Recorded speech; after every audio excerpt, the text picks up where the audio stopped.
नमस्कार, मैं हूं विशाल कुमार पांडे और आप देख रहे हैं स्वदेश वाणी। इस वक्त हम रांची के बहुत ही फेमस मंदिर राम मंदिर जो है तपोवन मंदिर यहाँ पर है और यहाँ पर हर साल जो जिस तरह का नज़ारा होता था रामनवमी के दिन, कचाकच लोगों की भीड़ से भरा हुआ रहता था। ये जगह पैर रखने तक का जगह नहीं होता था। लेकिन पिछले 2 वर्षों से कोरोना काल में, जब से कोरोना का चपेट में पूरा का पूरा हिंदुस्तान आया है, मंदिर भी आई हुई है, इसमें क्या है कि लोग पूरा सन्नाटा पसरा हुआ है। ये रामनवमी का दिन ऐसा होता था जब राम भक्तों की कतार दूर दूर दूर किलोमीटर तक लगी हुई रहती थी और यहाँ पर सिर्फ और सिर्फ एक ही नारा सुनाई दिया करता था, जय श्री राम। गाने बजते रहते थे, जैसे कि अगर मैं आपको गाने की बात करूँ तो सीना चीर के दिखाऊं, सीना चीर के मेरे में मेरा राम बसता।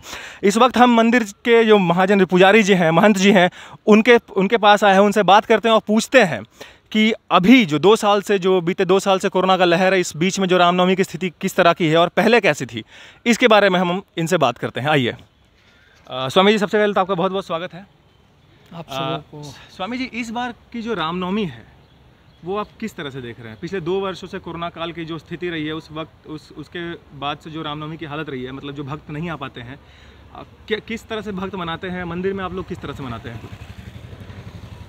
देखिए, मंदिर का तो ठाकुर जी का सेवा किसी भी परिस्थिति में नहीं रोका जा सकता है, पर भक्तों का दर्शन लाभ नहीं हो पाना एक कष्टकारी है। पर देश पर विपत्ति है तो ये तो सभी को मानना ही पड़ रहा है। पूर्व में ही हम लोगों ने, अगले साल तो लॉकडाउन था तो इसलिए कोई आग्रह अनुनय विनय की आवश्यकता नहीं पड़ी थी। लेकिन इस वर्ष लॉकडाउन ना होने के कारण मंदिर प्रशासन और मंदिर के ट्रस्ट के अध्यक्ष होने के नाते हमारा प्रथम दायित्व था। हमने लोगों से अपील किया था कि श्री राम जानकी तपोवन मंदिर ट्रस्ट 21 अप्रैल को बंद रहेगा, और ऐसे तो आगे भी बंद है और बीच में भी गेट मंदिर का बंद ही रह रहा है, क्योंकि कोरोना संक्रमण से किसी लोग हताहत ना हो पाएँ, इसलिए मंदिर का मुख्य द्वार बंद ही रखा जा रहा है।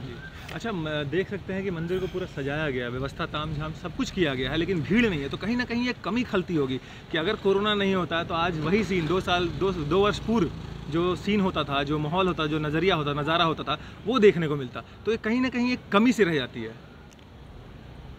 देखिए, कमी तो उत्साह और कमी, ये दोनों एक सिक्के का पहलू है। अच्छा।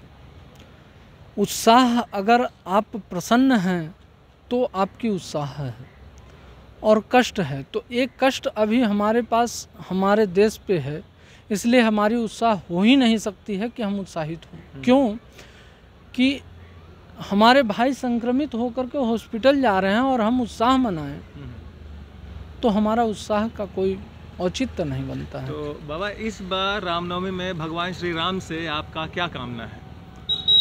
भगवान श्री सीताराम जी से यही कामना थी कि भगवान श्री सीताराम जी इस कोरोना महामारी से अगले वर्ष से पूर्व हम लोगों के जितने भी पर्व आएँ उनसे निजात दिलाएं, और जिसे अगले वर्ष रामनवमी में हर्षोल्लास के साथ हमारे जितने राम भक्त हैं वो मंदिर में भगवान श्री सीताराम जी का दर्शन कर पाएँ, यही मनोकामना है।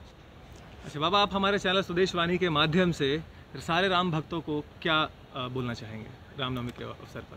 हम इस अवसर पर सर्वप्रथम अपने सभी राम भक्तों का जो तपोवन से नाता रखते हैं या ना भी रखते हैं, या रांची के वासी हैं या पूरे भारत के वासी हैं, उन सबसे कहना चाहते हैं कि हमारे एक अपील पर जो रामनवमी में आते थे, उन्होंने एक आवाज़ पर अपने अपने घरों में रहना स्वीकार किया, एक आग्रह पर। इसके लिए हम उन्हें बहुत बहुत बधाई देते हैं, और वो बहुत ही अनुनय विनय और आशीर्वाद की है। और इस कार्य से हमें लगता है कि इस संक्रमण के चैन को हम लोग तोड़ने में ज़रूर सफल होंगे। ठाकुर जी उसमें हम लोगों को मदद करेंगे। जी, आपका बहुत बहुत शुक्रिया हमसे बात करने के लिए। धन्यवाद। जय श्री राम। तो आपने देखा, अपने महंत जी की बात सुनी, इन्होंने कहा कि लोगों को अपने घर में रह के ही मनानी होगी त्यौहार, और ये उम्मीद करते हैं भगवान से, इन्होंने प्रार्थना भी किया है कि जितनी जल्द से हो सके हम इस चेन को, कोरोना संक्रमण को चेन को तोड़ दें। और नज़ारा ऐसा नहीं होता था बिल्कुल भी, वाकई में जो नज़ारा होता था, कचाकच भीड़ श्रद्धालुओं से, राम जी का नारा जय श्री राम के नारे के साथ इस जगह पे, इस मंदिर पे खचाखच भीड़ होती थी। आप देख सकते हैं कि प्रशासन की गाड़ियाँ हैं, लोग झंडे लेकर के आ रहे हैं, लेकिन सतर्कता और सावधानी बरतने की बहुत ज़रूरी है। ये महंत जी ने भी हमसे कहा। जुड़े रहिएगा आप हमारे साथ, देखते रहिए स्वदेश वाणी। स्वदेश वाणी।